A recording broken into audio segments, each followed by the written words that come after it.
Well, from what I remember the episode yesterday, it started out with Lancelot breaking people into the prison. Not, yeah. The hell's a prison? Merlin, Merlin was breaking the crew into the prison to free Lancelot. Yes. And while they were freeing Lancelot, they met Merida, who was in the jail cell across the hall. Yes. Okay, so they freed her, and that's how the episode started. Yes, it was a very heavy Merida and Rumpelstiltskin episode. Yeah, well, Merida and Belle. Yep, Belle. Well, yeah, I just kind of because it was her side story. It was Merida's side story. Yeah. It's just that Belle just happened to be the one tagging along, the one main caster tagging along. Right. But not by choice either. So what do you think of, this is kind of going back to last week, Emma using the light and dark magic to get Merlin out of the tree? Well, I kind of thought that it was appropriate because, I mean, I could see you needing both magics combined, to break that spell. Okay. That had him locked in the tree. Yeah. I'm kind of wondering how much of that was actually her, and how much of that was the dark one. Yeah.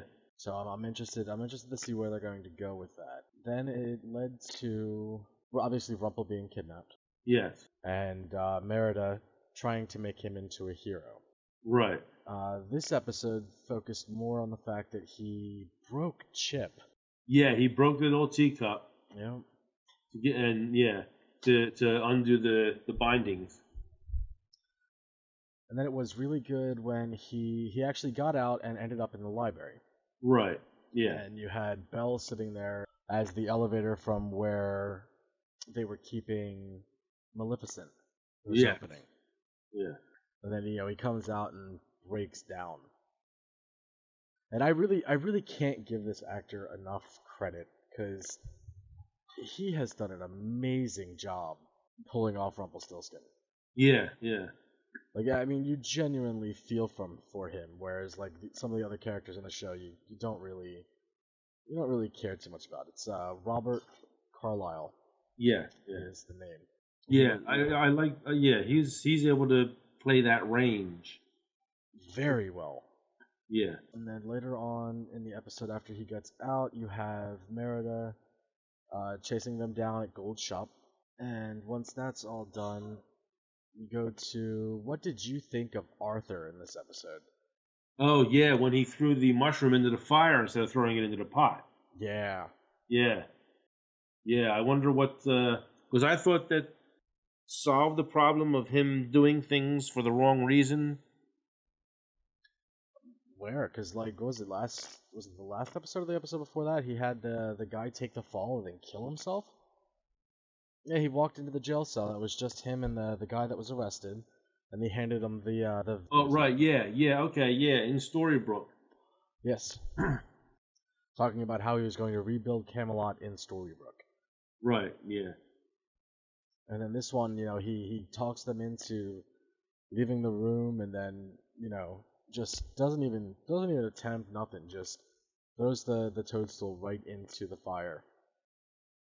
I'm still kind of trying to figure out what is it that he's up to, or it seems like he's my opinion for the next couple episodes is I have a feeling that at some point he is going to have control of Excalibur, the full unbroken Excalibur. Yeah. But I think that's going to be a little bit difficult now that because they caught on to the fact that he threw the toadstool into the fire. Right. Because, what they say, magic toadstools don't burn. Right, and playing into the fact that he has no knowledge of magic whatsoever. Aside from Merlin. Yeah. But that led up to Gold getting in the car with Belle. Right, and trying to leave Storybrooke. Yeah, and I think that this is probably one of my favorite scenes that I've seen this season, where he is forced into making a decision. He wasn't slowing the car down. She goes to open the door while he's speeding towards the exit Yeah, yeah, of the town, and she played on the fact that he wouldn't hurt her, and was able to get him to slam on the brakes, and then she turns around and goes. yeah. And I feel like between the two, like there hasn't really been any really good Rumpelstiltskin Belle scenes this season, or even like the later half of last season. Yeah. And I felt like this really brought it back. Right. You could see her looking at him as the person that he is, and not how he sees himself. Right. The person that she knows he can be. Yes, and forcing that person to come out. Yeah, yeah. And that's something that by stepping out of the car and doing that, she was forcing his hand. Yes. And saying, look, I know that inside you there's a hero. Okay, so if I have to forcibly put myself in a desperate situation to make you come to my rescue and be the hero that I know you are, then so be it. Yeah, and just her willingness to walk away because she, I don't know. See, I don't know if she knew that he'd come back, but just the willingness to be like, no, I am doing this with or without you. Yeah. Leading up to Merida changing into the bear. Yeah. And starting to chase Belle in the woods. Yeah. But then it was that typical chase scene where she trips and falls near the end. Oh, that stereotypical horror chase scene is what Yeah, that was. It was like as soon as she started running, like, okay, in about 10 seconds, we're going to see her trip over a tree branch or a root. Yep. That same thought going through my head is like, oh, she's going to fall. Yeah. Before, it's like so cliche. Before that scene, though, we had the flashback to whatever they're calling it. The Enchanted Forest. Thank you. I had a slip there.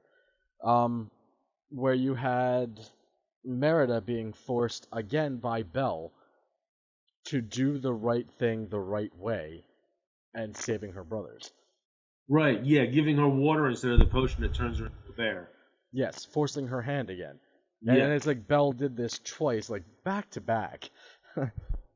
Yeah. Like she knew what they were capable of, and forced them. She was trying to make them see it. Yeah, and then she was able to save her three brothers, and we saw the ending there for that story arc for Merida. Yeah. Yeah, leading up to the bear fight in the woods. Now, I mean, the way that they did this, you knew that Rumple was going to show up. Yeah. But I really like that. She's looking at this thing, dead in its mouth, and the thing's about to move forward, and it just gets hit by a rock. And you see Rumple, like, limping in to save the day. Yeah. And her face was just like, and then she immediately turns to like this overprotective, like, no, you should have ran. Yeah. But the look on her face when he took that swipe, and he got swiped by the bear, and then the look on her face was like, holy shit. Yeah. Well, the fact that he stood there and took it. Yeah. And in that act, he became the hero he needed to be. And he was like, completely different. Like, he's just like, go ahead and do your worst. Yeah, once he did that and became the hero. Now, do you remember? I think it was the kind of way the show ended. He goes down into Emma's basement, where he pulls Excalibur out of the stone, pulls the sword out of the stone, and then throws it on the ground. And when he walks away from her, he says, "You made one mistake. Is that you made me the hero?" Yeah. She's just like, this town is filled with nothing but heroes. Yeah, and he says, "But there's one difference. You made me the hero." Yeah, they're not me. Yeah. Yeah, I thought that it ended. I thought that it ended very well. I'm hoping that this. I might be mistaken. I'm hoping that this is not the mid-season finale. We are getting in late. This is episode 6 already. Right. Well, usually they go to about 12 or 13. I'm hoping and they have the mid-season break. Yeah, I'm hoping that that's the case, because that ending where he was sure that he was going to beat Emma. And there's really nobody in a town full of heroes. There's really nobody that knows Emma better right now Right. Van Yeah, and Gold. and I think that that's what he was what he was trying to say to her is like, I know all the tricks and secrets of the Dark One, and now I'm the hero. So I'm the hero with all the knowledge about you that I need to have to beat you. And I Yeah. think that's what he was saying to her. Now, whether she caught on to it or not, I don't know. Well, the last scene of it, or right before it cut off to, to be continued, her face seemed to it seemed like she was processing that fact. Yeah. Like she didn't take into consideration that the only person in that town that knows everything there is to know about it is now on the other team. Yeah, and he even demonstrated that just a little bit before he pulled out Excalibur because he says, "I know that you cannot resist a deal," and he made that deal with her to put Merida's heart back before he would pull out the stone, Yep. pull out the sword. Sorry. And tell her that her family was safe. Yeah, yeah. So he demonstrated that fact that he knows all her little secrets and all her little quirks as the Dark One. He demonstrated that by saying, by making that deal. Yeah. Because as the Dark One, he could not resist a deal. Yep. Okay, that's part of being the Dark One. So he knew that she would fall for the deal to give Merida her heart back. Okay, so last thing I wanted to talk about was the scene where Henry put the toadstool into the cauldron. Yes.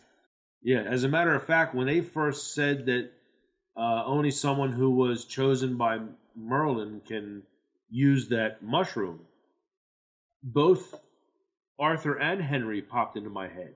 Okay, because Henry's the author.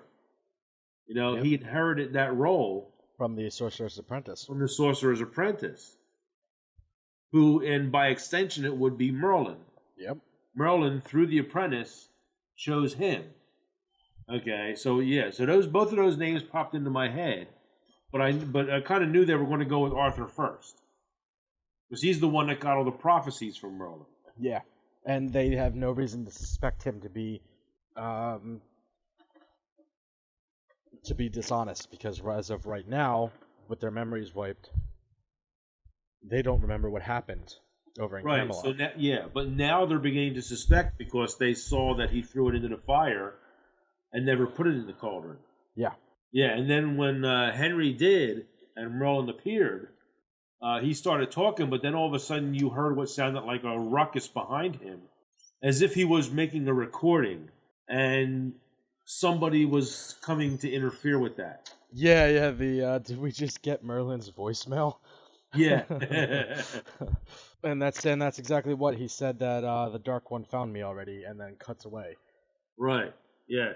So my question to you is, as far as what's going to happen next, is what happened with Merlin? Yeah. He said that he was able to save her from the darkness. Yeah. Oh, did you you didn't see the coming attractions for next week, did you? Oh no, I missed it. So I'm going to end up giving you a spoiler alert if I talk about it. Yeah, go ahead and tell me what's next week's The hooded figure with the mask returns. Oh, no kidding. Yeah, it's like a half a second before the screen goes blank at the end of at the end of the coming attractions, and you see the hooded figure with the mask, and then boom, it just cuts out. Oh man. Now see, when we were talking about this before, I had said that I thought that Dark One was Arthur's love. Or Merlin's love. No, I'm sorry, yeah, Merlin's love. Yeah, that's why you couldn't stab the Dark One in the first episode. Yeah, so I wonder if that's going to happen. No, I don't know. Yeah, but if his love, if she was the Dark One, if she was that Dark One, then she lost the powers of the Dark One in order for it to travel down the line to get to Rumple and then to Emma. Yeah, and we've only seen the powers transfer to Emma without the death of Rumpelstiltskin. But the previous Dark Ones, it looked like all of them had to be stabbed with a dagger. Had to be killed by the dagger in order for the powers to be transferred. Yeah. So we'll have to see what happens there. Yeah. Yeah. So I guess that's it. Now, where they're going with Merlin in the future, I mean, your guess is pretty much as good as mine. you hear the ruckus in the background while Merlin is making the recording that. Yeah, it sounded like somebody was breaking down a door. Yeah. You got to believe that something happened back in the Enchanted Forest that Merlin could not stop. That caused everybody to lose their memory and caused Emma to, bring everybody back to Storybrooke. Either Emma couldn't stop or wouldn't allow it to happen because it would have had some kind of negative effect that we don't see yet. Yeah, and since the coming attractions showed that hooded masked figure, thinking that that will play a. Or maybe the hooded figure is what did they say, Hemingway or the Merlin voicemail part. He said that the only one that can help you now, and he gave a name. Oh, I forget what it was. That's all right. So maybe that is who's in the hood. All right, so we got something to look forward to for next week. Yeah. So hopefully we'll, get some more answers. Yeah, because if this is episode 6, we're about halfway through to the mid-season break. Yeah. Which means we have all of November. Usually it's about 2 weeks into December. So it's like 2 weeks before Christmas is when they cut. All right, so we got a little ways to go. Yeah, so we have about six or 7 more weeks to go before the mid-season break. So hopefully this part of the storyline will resolve itself. All right. So, hey, reason to watch the next 6 episodes. So far, I like the direction that they're going. It's kind of making you wonder about why Emma is still dark, what happened to Merlin, what's going to happen with Arthur. So we'll see. So I guess we'll just wait till next week and we'll see what happens. Sounds good.